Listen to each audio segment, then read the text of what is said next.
Le président chinois Xi Jinping a appelé à des efforts conjoints dans la lutte contre le changement climatique alors que les dirigeants mondiaux se réunissaient jeudi pour un sommet en ligne. L'événement est considéré comme un tournant important dans le processus politique mondial sur le climat avant que la 26e conférence des Nations Unies sur le changement climatique, repoussée l'année dernière, n'ait lieu en novembre.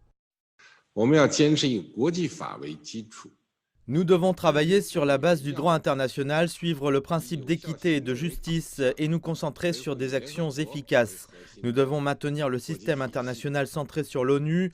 Nous devons nous conformer au cadre des Nations Unies sur le changement climatique et à l'accord de Paris et nous efforcer d'atteindre les objectifs de développement durable 2030. Xi Jinping a réaffirmé que la Chine atteindrait ses objectifs en matière d'émissions de carbone qui atteindront un pic d'ici 2030 et parviendront à la neutralité d'ici 2060. Cela après que le pays a atteint son objectif pour 2020 plus tôt que prévu. Et Xi Jinping s'est engagé à freiner l'utilisation du charbon. 中国支持有条件的地方和重点行业。 Un soutien est apporté aux pionniers qui sont à la pointe dans les localités, les secteurs et les entreprises. La Chine contrôlera strictement les projets de production d'électricité au charbon et limitera strictement l'augmentation de la consommation de charbon au cours du 14e plan quinquennal et la faire baisser au cours du 15e plan quinquennal. Nous soutenons la COP26 et la UNFCCC pour obtenir des résultats positifs. 气候变化框架公约。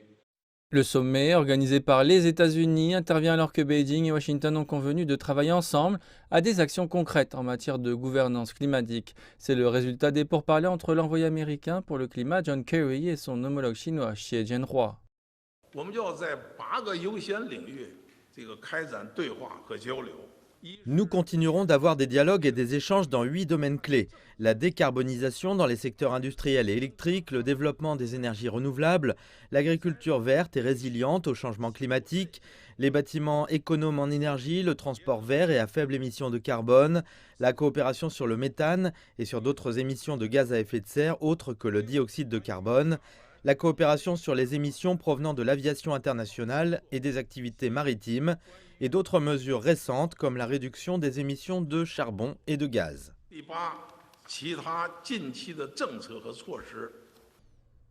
Le président Xi Jinping a appelé les pays développés à soutenir les pays en développement. Comme il l'a dit aux dirigeants européens la semaine dernière, le changement climatique est une cause commune pour toute l'humanité et ne devrait pas être une monnaie d'échange géopolitique.